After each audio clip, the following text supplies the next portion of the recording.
और खबर मेरठ से है, जहां सरधना क्षेत्र में तेल माफियाओं का बोलबाला है और आपूर्ति निरीक्षक की साठगांठ से यहां पे डीजल पेट्रोल का बड़ा खेल चल रहा है।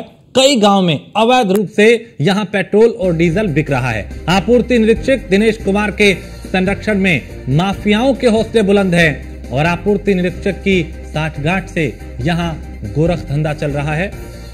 और मामला संज्ञान में होने के बावजूद विभाग के अधिकारी मौन है, इस पे चुप्पी साधे हुए हैं।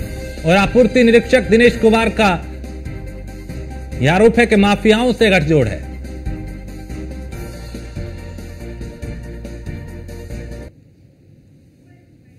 देखिए, जैसा आप जानते भी हैं कि खुले में कोई भी पेट्रोल की या किसी की भी बिक्री अलाउड नहीं। आपके माध्यम से ये संज्ञान में आया है। अभी इसको हम लोग चेक करवा लेते हैं और अगर कहीं भी ये पाया जाएगा कि जिस हिसाब से खुले में, तो उनके खिलाफ कठोर कार्रवाई कीजिए। नहीं, देखिए, जैसा आप जानते भी हैं कि खुले में कोई भी पेट्रोल की या किसी की भी बिक्री अलाउड नहीं।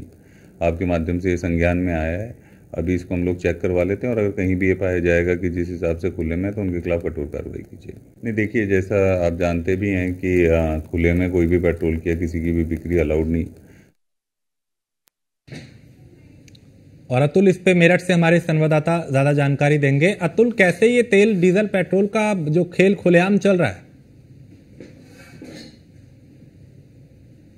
नाता तेल माफियाओं का रहा है और कहा जा सकता है जिस तरह से मेरठ में तेल माफियाओं के हौसले बुलंद है। कहीं ना कहीं अधिकारियों की साठगांठ के बाद मेरठ में तेल का कारोबार चलता है। मेरठ के थाना सरधना क्षेत्र की बात हो, तहसील सरधना क्षेत्र की बात हो, अलग अलग गांव में लगातार माफिया सक्रिय होते हुए नजर आते हैं। बीते दिनों की अगर बात की जाए, न्यूज़ वन इंडिया ने प्रमुखता से खबर चलाई थी, जिसके बाद कई माफियाओं की कमर तोड़ने का प्रशासन ने काम किया था। लेकिन आपूर्ति विभाग के निरीक्षक की बात की जाए, सप्लाई इंस्पेक्टर दिनेश कुमार की बात की जाए, तो संरक्षण के चलते कहीं ना कहीं माफियाओं के हौसले बुलंद हैं और क्षेत्र में खुले में तेल बेचते हुए नजर आते हैं। कहा जा सकता है कि जिस तरह से तेल माफियाओं के हौसले बुलंद है, साफ तौर पर दिनेश कुमार पर आरोप लगाते हुए नजर आते हैं। कहा साठगांठ की बात करते हुए नजर आते हैं, कैमरे में कैद होते हुए नजर आते हैं। माना जा सकता है कि जिस तरह से मेरठ में तेल माफियाओं के हौसले बुलंद नजर आते हैं, अधिकारियों की साठगांठ के बाद इस तरह से माफिया खुले में तेल बेचते हुए नजर आते हैं। बीते दिनों की अगर बात की जाए, आपूर्ति विभाग के अधिकारियों को संज्ञान में होने के बावजूद मेरठ में नायरा के पेट्रोल पंपों पर एसटीएफ की तरफ से बड़ी कार्रवाई की गई थी और उसके बाद कम से कम 25 से ज्यादा पेट्रोल पंपों को सीज किया गया था। 2 दर्जन से ज्यादा पेट्रोल पंपों पर कार्रवाई की गई थी।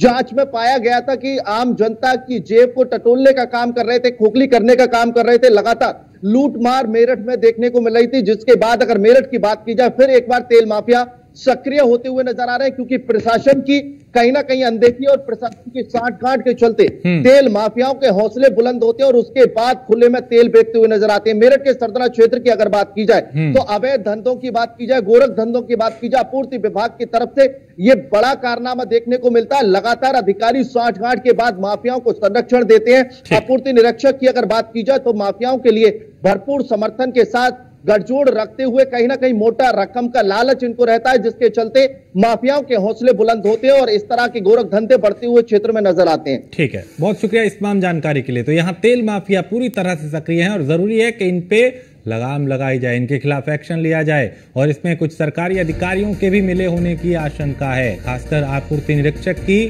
को लेकर भी कई तरह के सवाल उठ रहे हैं।